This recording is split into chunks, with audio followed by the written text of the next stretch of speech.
अपने पति की गलती समझ में आई तो लौट के अपनी गलती देख लो। वृंदावन में बैठी हो,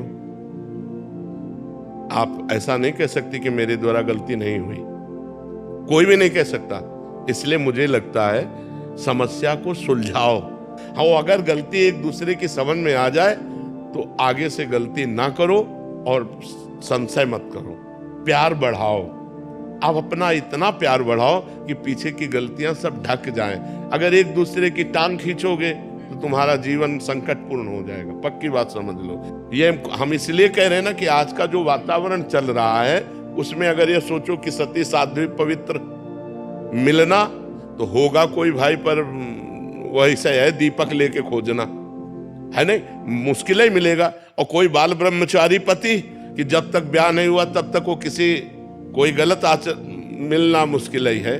छोटे छोटे बच्चे हैं 12-13 वर्ष के, हस्तमैथुन के शिकार हो गए।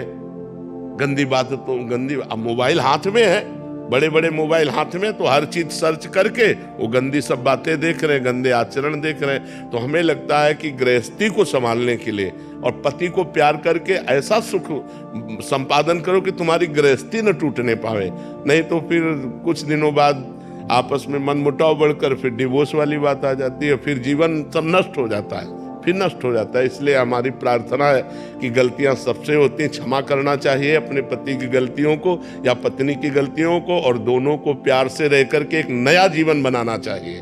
पूर्व के जीवन में मिट्टी डालो, जब से तुमने हाथ मिलाया तब से पवित्र जीवन करो। ना तुम किसी और पुरुष की तरफ देखो, ना वो किसी और स्त्री की तरफ देखो, दोनों मिलकर जीवन निर्वाह करो, तब तो चल जाएगा।